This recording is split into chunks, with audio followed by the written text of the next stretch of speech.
दोस्तों, यह 10 आदतें व्यक्ति के दिमाग को कमजोर करती हैं। दोस्तों, इस वीडियो में हम उन 10 बुरी आदतों के बारे में चर्चा करने जा रहे हैं जिन्हें अपनाकर हम अपनी मानसिक क्षमताओं को नष्ट कर रहे हैं। नमस्कार दोस्तों, ट्रू कॉमन ज्ञान यूट्यूब चैनल में आप सभी का स्वागत है। इस बौद्ध कहानी में आप आदतों की ताकत के बारे में जानेंगे और 10 सबसे खतरनाक आदतों के बारे में भी जानेंगे जो हमें पीछे धकेल रही हैं और हमारे मानसिक स्वास्थ्य को नष्ट कर रही हैं। दोस्तों, एक गांव में रहने वाला एक युवा लड़का अपने मन में अनियंत्रित विचारों से परेशान था। न चाहते हुए भी उसके मन में हर समय कोई ना कोई विचार चलता रहता है। जब वह कुछ काम करता है तो उसके हाथ पैर और शरीर तो काम कर रहे होते हैं, लेकिन उसका मन अतीत में घटी किसी घटना के ख्याल में खोया रहता है। उसे अपने भविष्य को लेकर हवाई महल बनाने की आदत हो गई थी। वह अक्सर सोचता था कि एक दिन मैं यह करूंगा, मैं वह करूंगा, एक दिन मैं बहुत बड़ा और सफल इंसान बनूंगा। वह अक्सर अपने भविष्य को लेकर बड़े बड़े सपने देखता है और उन सपनों में वह हमेशा खुद को दूसरों से आगे रखता था और खुद को एक नायक के रूप में प्रस्तुत करता है। जब भी वह किसी बुद्धिमान, महान और साहसी व्यक्ति की कहानी सुनता था तो वह खुद को कहानी के नायक के स्थान पर रखता। और यह उसके विचारों में है कि वह सभी बहादुरी और साहसपूर्ण कार्य करने की कोशिश करता है। महान चीजें जो उस कहानी के नायक ने किया है, वह अक्सर अपने विचारों में सोचता है कि एक दिन वह एक महान व्यक्ति बनेगा जिसके पास खूब पैसा होगा और समाज में उसका मान सम्मान होगा। वह एक बहुत ही सुंदर और सुशील लड़की से शादी करेगा और सुखी जीवन व्यतीत करेगा। वह कई वर्षों से ऐसा सोच रहा था। उसे लगा कि उसकी जिंदगी अचानक बदल जाएगी, वह अचानक सफल हो जाएगा, लेकिन आज तक ऐसा कोई चमत्कार नहीं हुआ। दरअसल समय बीतने के साथ साथ उसकी हालत खराब होती जा रही थी और इसका सबसे बड़ा कारण उसका एक्शन ना लेना था, यानी काम ना करना। उसके बड़े सपने थे और वह अपने विचारों में भविष्य के लिए बड़ी योजनाएं भी बनाता था, लेकिन उसने अपने सपनों को हकीकत में बदलने के लिए कभी कोई ठोस कदम नहीं उठाया। लेकिन उसने कभी भी खुद को कड़ी मेहनत करने के लिए प्रेरित नहीं किया। इसका नतीजा यह हुआ कि अब उसकी उम्र 25 साल से ज्यादा हो गई थी, लेकिन आज तक उसने किसी सपने को हकीकत में बदलते नहीं देखा था। इसलिए अब उस व्यक्ति को भी इस बात का एहसास होने लगा कि वह अपने ही दिमाग के बनाए विचारों के जाल में फंस गया है, जिसे वह अपने ख्यालों में अपने सपनों के बारे में सोचकर खुश रहता और असल दुनिया में वह उन सपनों को पूरा करने के लिए कभी कोई प्रयास नहीं करता था। उसे पता था कि उसके दिमाग में फालतू के ख्याल भरे पड़े हैं और वह हकीकत में नहीं बल्कि बहुत कोशिश करने के बाद भी जी रहा है। वह इन आदतों को छोड़ नहीं पा रहा था। उसे अपने विचारों की दुनिया में रहने में भी आनंद आ रहा था, लेकिन जब उसने अपने विचारों से बाहर आकर अपनी वास्तविक स्थिति को देखा और अगर वह इसके बारे में सोचता तो वह दुखी हो जाता। धीरे धीरे उसकी यह आदत उसके तनाव और उदासी का कारण बन गई थी। अब वह अपने दोस्तों और परिवार वालों से ज्यादा बात नहीं करता था। वो दिन भर चुप और उदास रहने लगा। एक दिन ऐसे ही दुखी मन से वह एक पेड़ के नीचे बैठा था। तभी उसका एक दोस्त उसके पास आया और बोला, मित्र, हमारे गांव में एक बहुत प्रसिद्ध बौद्ध भिक्षु आए हैं और मैंने सुना है कि वह मन और शांति से जुड़ी हर समस्या का समाधान करते हैं। बहुत ही आसानी से, मुझे लगता है आपको कम से कम एक बार उनसे मिलना चाहिए, वो आपकी समस्या का समाधान कर सकते हैं। युवक अपने दोस्त की बात सुनकर खुश हो जाता है और बौद्ध भिक्षु से मिलने जाता है। कुछ देर बाद वह बौद्ध भिक्षु के पास पहुंचता है जो एक पेड़ के नीचे ध्यान में बैठे थे। वह बौद्ध भिक्षु को प्रणाम करता है और उसके सामने बैठ जाता है। इसके बाद वह युवक उस सन्यासी को अपनी सारी समस्याएं बताने लगता है। वह कहता है, हे गुरुवर, मेरा मन हर समय अनगिनत विचारों से भरा रहता है। इसमें हमेशा अनावश्यक विचार चलते रहते हैं। जब मैं कोई काम कर रहा होता हूँ तब भी मेरा मन अतीत या भविष्य के किसी विचारों में खोया रहता है। मैं कितनी भी कोशिश करूं वह मेरी बात नहीं सुनता। मैं अपने इस अशांत मन को शांत करना चाहता हूँ। मैं इसे खाली करना चाहता हूँ। मैं इसे केंद्रित करना चाहता हूँ, जिसमें मैं अब तक असफल रहा हूँ। वह कहता है, मैं बड़ी उम्मीदों के साथ आपके पास आया हूँ। कृपया मुझे कोई रास्ता दिखाएं। उस युवक की सारी बातें ध्यान से सुनने के बाद बौद्ध भिक्षु ने कहा कि बेटा, जीवन सुखी और मन तभी शांत होगा जब तुम जो गलतियां कर रहे हो उन्हें करना बंद कर दोगे। बेटा, तुम क्या गलतियां कर रहे हो और अपना दिमाग कैसे साफ करना है, इसके बारे में मैं तुम्हें विस्तार से बताता हूँ। इसे ध्यान से सुनो। पहली गलती है पर्याप्त नींद न लेना। सन्यासी कहते हैं, बेटा, पर्याप्त नींद न लेने से शरीर और दिमाग को कई तरह से नुकसान पहुंचता है।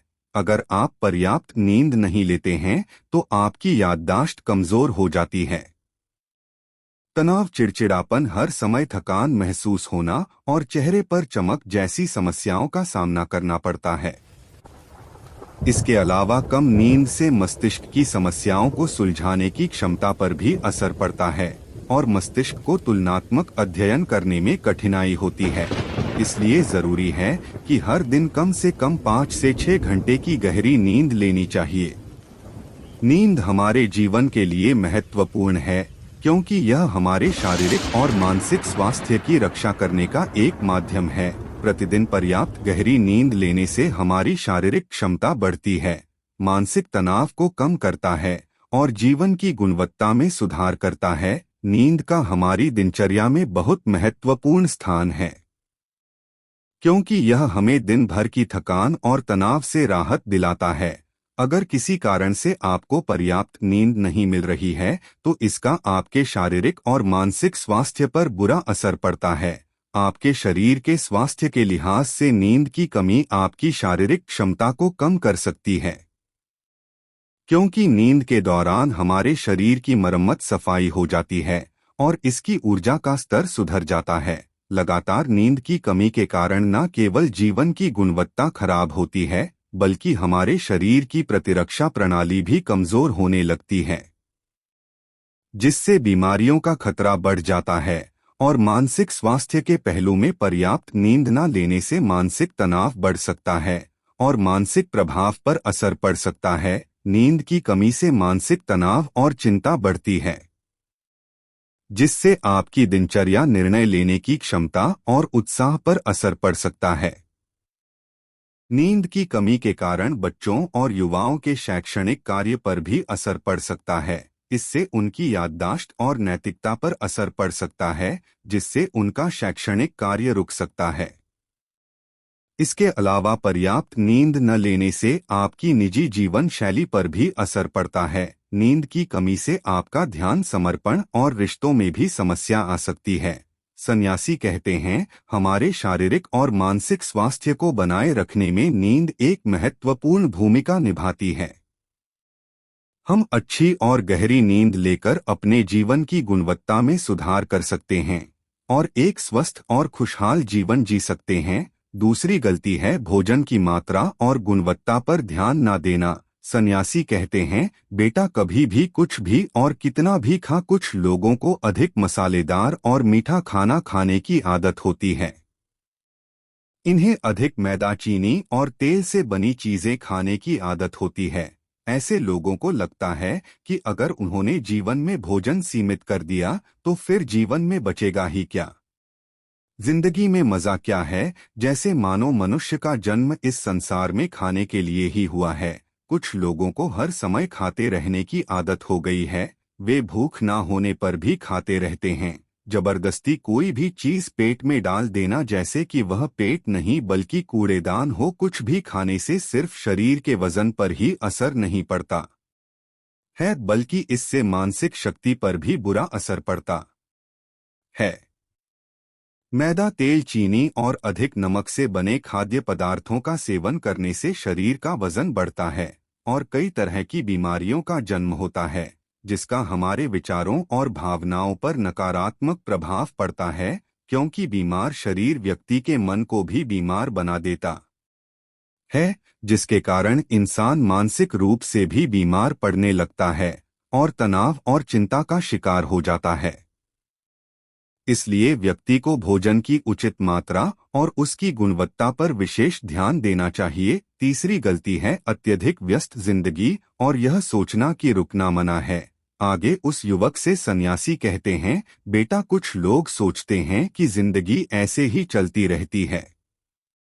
जिंदगी कितनी भी व्यस्त क्यों ना हो, लेकिन रुकिए, अगर आप दौड़ते रहे तो आप हफक ऐसा गिरेंगे कि उठ नहीं पाएंगे। इसलिए जिंदगी की भाग के बीच अपने लिए भी कुछ समय निकालें, अपने आप को समय दें और यह जानने का प्रयास करें कि किस चीज से आपको खुशी मिलती है, किस काम को करने में आपको आनंद आता है। खुद से सवाल करें और खुद को जानने की कोशिश करें और देखें कि जब आप कोई काम करते हैं तो आप अंदर से शांत और तरोताजा महसूस करते हैं, तो बहुत ही कम समय में आपको उसी काम में बहुत अच्छे परिणाम मिलने लगेंगे।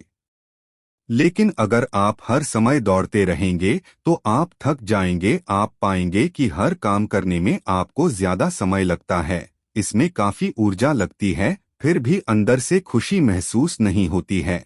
इसलिए इतनी भागदौड़ करने की जरूरत नहीं है। व्यक्ति के अंदर बचपन से ही प्रतिस्पर्धा की भावना पैदा की जाती है, उसके और उसके माता पिता के आसपास के माहौल से, क्योंकि इतना भागने की जरूरत नहीं है। जीवन शांति से जिया जा सकता है और शांत रहकर साधारण प्रयासों से भी बड़ी सफलताएं हासिल की जा सकती हैं। सन्यासी उस युवक से कहते हैं कि बेटा, चौथी बात यह है कि आप अपनी एक ऐसी बुरी आदत को पहचानें, उसे अपने जीवन से पूरी तरह से हटा दें जो आपकी सफलता की राह में सबसे बड़ी बाधा है। हर इंसान में कुछ ऐसी बुरी आदत होती है जो सबसे ज्यादा नुकसान पहुंचाता है, जो उसे आगे बढ़ने नहीं देती या पीछे खींच लेती है। क्योंकि जब कोई व्यक्ति आगे नहीं बढ़ रहा होता तो वह समय के साथ पीछे की ओर बढ़ रहा होता है। अब आदत कुछ भी हो सकती है, जैसे काम को रोक देने की आदत, ज्यादा सोचने की आदत, चिंता करने या बहस करने की आदत। जो भी आदत आपको लगता है कि वह आपको सबसे ज्यादा नुकसान पहुंचा रही है, तो इसे पहचानें और आज से ही इसे सुधारने का प्रयास शुरू करो। हालांकि आदतों को बदलना इतना आसान नहीं है, लेकिन अगर आपके अंदर दृढ़ संकल्प और लचीलापन है तो सब कुछ बदलना संभव है। और अगर आप लगातार कोशिश करें तो यह आपकी नई आदत बन जाएगी और पुरानी आदत अपने आप दूर हो जाएगी। पांचवी गलती, जरूरत से ज्यादा बड़े वादे करना। सन्यासी कहते हैं, बेटा तुम जिससे भी वादा करो और आपको अपने वादे पर अटल रहना चाहिए। जो लोग वादा करते हैं और उसे पूरा करते हैं, उनकी समाज में एक अलग ही पहचान होती है। लोग उन्हें ज्यादा पसंद करते हैं। लेकिन हमें कभी भी कोई ऐसा वादा नहीं करना चाहिए जिसे हम पूरा ना कर सकें, जिसे पूरा करने में हमें संदेह हो। इसके साथ ही हमें ना कहना भी आना चाहिए। जरूरी नहीं कि हम दूसरों की हर बात पर हाँ कहे, हमेशा उनकी नजरों में अच्छा करने की कोशिश करें। हमें मना करना भी आना चाहिए। उतना ही वादा करें जितना आप कर सकें, क्योंकि अगर आप अपनी क्षमताओं से परे जाकर किसी को शब्द देंगे तो आप खुद पर दबाव महसूस करेंगे। आप तनाव से भर जाएंगे, साथ ही सामने वाले की अनावश्यक अपेक्षाएं भी आपसे जुड़ जाएंगे। जब आप उन्हें पूरा नहीं कर सकते तब भी आप अपने ऊपर बहुत अधिक दबाव डालेंगे, उन्हें पूरा करने के लिए या दूसरों की नजरों में बुरा बनने के लिए, जो बाद में आपके अंदर और अधिक तनाव पैदा करेगा। इसलिए जितना आप कर सकते हैं उतना करें और जितना आपके लिए आसान हो उतना करें। फिर देखिए जीवन में कितनी शांति आती है। छठी गलती, आंतरिक रूप से खुद की आलोचना करना, खुद को दूसरों से कमजोर और हीन महसूस करना। अगर आपको अपने बारे में बुरा बोलने की आदत है और आप हमेशा खुद में कमियां ढूंढते रहते हैं, अगर आप हर दिन खुद को कोसते हैं, तो आपको किसी बाहरी दुश्मन की जरूरत नहीं है, क्योंकि तब आप अकेले ही अपने लिए काफी हैं। अगर आपको खुद की आलोचना करने की आदत है तो इसे आज ही छोड़ दें, क्योंकि ऐसा करके आपने अपना जीवन नर्क बना लिया है। अपने आप को प्यार करें, संजोए और स्वीकार करें। अपने बारे में सकारात्मक बोले। यदि आपने कोई गलती की है तो अपने आप से कहे कि यह अच्छा है कि मुझे इस गलती का एहसास हुआ। मैं एक ऐसा इंसान हूँ जो अपनी गलतियों से सीखता हूँ और आगे बढ़ता हूँ। तो कहने का मतलब यह है कि जब कोई गलती हो जाए तो लगातार खुद को दोष देने और खुद की नज़रों में गिरने की बजाय गलती से सीख लेनी चाहिए और आगे बढ़ना चाहिए, क्योंकि अंदर ही अंदर अपने बारे में बुरा सोचना खुद को ऐसी जंजीरों में बांध देता है, फिर वह इसे तोड़ने में असमर्थ होता है और मानसिक रूप से वही पड़ा रहता है और लड़ता और पीड़ित होता है। इसलिए अगर अपने बारे में बुरा बोलना आप में है तो जितनी जल्दी हो सके इसे छोड़ दें, तभी जिंदगी खूबसूरत बनेगी। सातवीं गलती, दिमाग को अतीत की बुरी यादों और नकारात्मक विचारों से भरा रखना।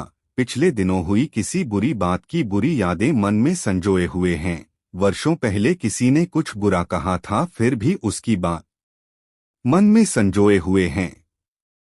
किसी काम में असफलता मिली है और आज भी उसका दुख है। जब कोई व्यक्ति अपने मन में इतना बोझ और नकारात्मक विचार रखता है तो वह कैसे शांत और खुश रह सकता है। इसलिए अपने मन और मस्तिष्क को साफ करें और अपने शरीर से सीखें। शरीर प्रतिदिन स्वयं को साफ करता है। सुबह उठते ही वह अपने अंदर की सारी गंदगी को मल मूत्र के जरिए बाहर निकाल देता है। तो इसी तरह हर दिन अपने मन की गंदगी को बाहर निकाले। सन्यासी कहते हैं, बेटा हर दिन सोने से पहले अपने और दूसरों के अंदर की सारी उथल पुथल, नाराजगी और शिकायतें दूर कर ले। इसके साथ ही रोज सुबह समय निकालकर ध्यान और प्राणायाम का अभ्यास करें। आपका जीवन बहुत खुशहाल हो जाएगा। आठवीं गलती, उम्मीदें रखना मानव स्वभाव है, लेकिन जब उम्मीदें निराधार और अत्यधिक हो जाती हैं तो यह हमें हमेशा तनाव में रखती है। हमें दूसरों से झगड़ने पर मजबूर कर देता है और फिर हम अपने जीवन से असंतुष्ट रहने लगते हैं। हमें अपने जीवन में अधिक नकारात्मक चीजें नजर आने लगती हैं। ऐसा लगता है मानो हमारी इच्छाएं कभी पूरी ही नहीं होंगी। हम अपने सिर पर अधूरी इच्छाओं का पूरा बोझ लेकर चलते हैं और ऐसा महसूस होने लगता है मानो हम इस दबाव में दबे जा रहे हैं। जीवन से निराशा महसूस हो रही है। लक्ष्य हासिल करने का मन नहीं हो रहा है।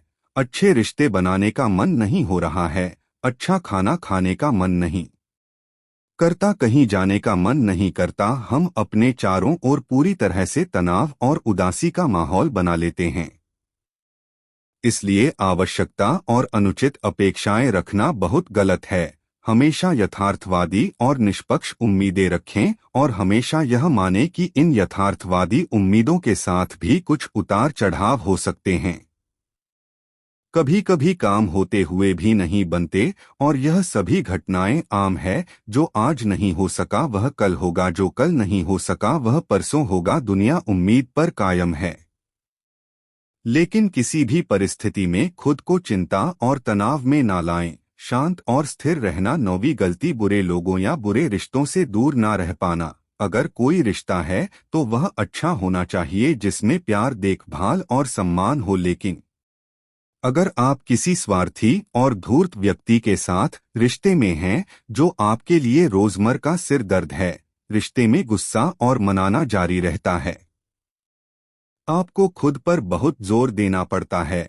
आप डर में रहते हैं और आपके अंदर केवल गुस्सा ही रहता है। इसलिए ऐसे रिश्तों से दूरी बना ले। इनका ना होना ही बेहतर है। अकेले रहना कितना आरामदायक है, लेकिन अगर कोई ऐसा हो जो रोजाना सिर दर्द बना रहे तो जिंदगी तबाह हो जाती है। अगर उनके साथ ऐसे करीबी रिश्ते हैं जिन्हें पूरी तरह से छोड़ा नहीं जा सकता, तो ऐसी स्थिति में संबंधों को सीमित करें और अपने जीवन से उन सभी लोगों को हटा दें जिनसे आप छुटकारा पा सकते हैं। और अपने जीवन में शांति लाएं। इतना कहने के बाद बौद्ध भिक्षु ने अपना उपदेश समाप्त किया और फिर कहा कि यह कुछ गलतियां थी, अगर आप इन्हें सुधार ले तो आपका जीवन फिर से शांति, सुकून और खुशियों से भर जाएगा। दोस्तों, एक और गलती जो आज के समय में हमारे मन को परेशान और बेचैन रखती है, यानी डिजिटल उपकरणों और सोशल मीडिया का अत्यधिक उपयोग। अब आज के समय में डिजिटल उपकरणों को हमारी जिंदगी से पूरी तरह अलग करना लगभग नामुमकिन है।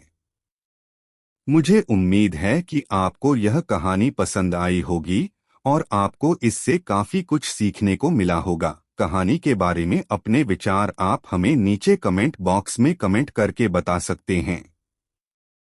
आज के लिए इतना ही। आपको यह वीडियो पसंद आया होगा तो हमारे वीडियो को एक लाइक और चैनल को सब्सक्राइब करके ऑल नोटिफिकेशन दबा ले। मिलते हैं अगली वीडियो में। आपका दिन शुभ हो। धन्यवाद।